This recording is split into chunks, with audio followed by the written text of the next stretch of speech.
Hey everyone, it is Chad from GadgetGuruHD.com, and in this video I'll be doing my full thoughts and also opinions on the new Motorola Moto X.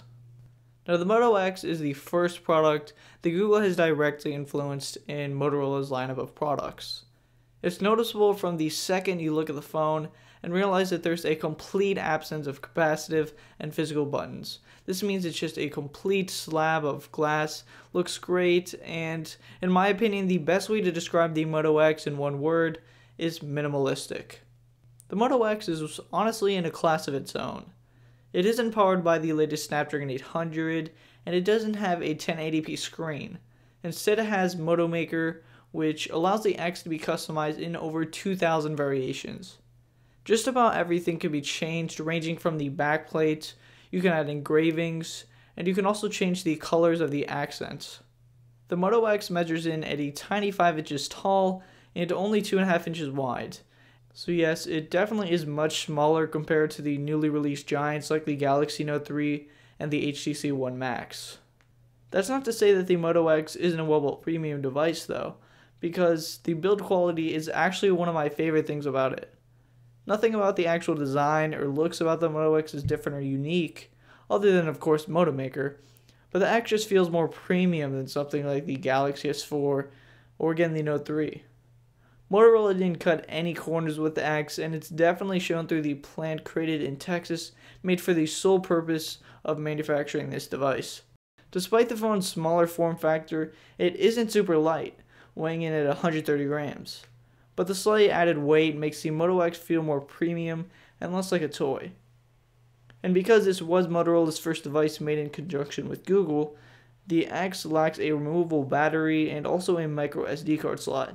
Like I mentioned earlier, the X doesn't boast the new Snapdragon 800 or an ultra high resolution display.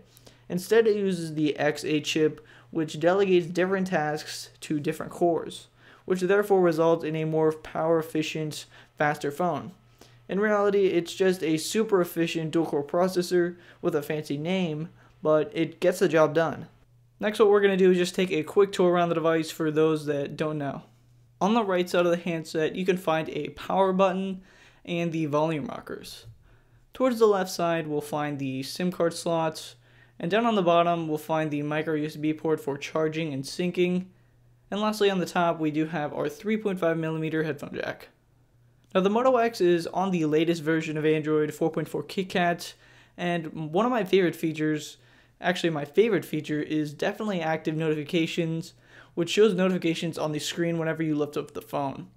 It's a killer feature that's really impossible to go without once you've actually started using it. And this is one of those things that have really made me switch over from the Nexus 5, which previously was my daily driver, to the Moto X. And I'll actually be getting a customized one from Moto Maker. Within the next 6 days or so, it should be arriving. So that's something I'm definitely looking forward to. Another thing that I've really liked about the Moto X is the size. It isn't a tiny phone like the iPhone, but it definitely is on the smaller size. I'm actually starting to like this smaller form factor simply because I don't struggle at all using the phone in one hand. It's really comfortable to use and it delivers a nice overall experience. These things like lacking a 1080p screen and the Snapdragon 800 has really made the battery killer. I've been going a day and a half of usage, and this is medium to high usage. I'm not doing any crazy gaming or anything, but it's definitely handled what I do day to day really well. While the Moto X only has a 720p screen, there isn't a noticeable difference between it and the Nexus 5. Those that were a bit worried about the lower res display shouldn't be swayed because it really is surprisingly impressive. The camera is really the only negative on this phone, and it really isn't bad, but it's nowhere near as good as the camera on the iPhone 5S, and I really do have some issues focusing and with the white balance, but myself, I'm not a huge picture taker on my phone anyway.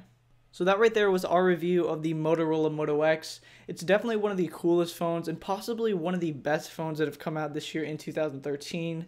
If you enjoyed this video, please do give this video a thumbs up, and remember to subscribe and check out the rest of our content. I'm Chad from GadgetGuruHD.com, and I'll check all of you guys in the next video.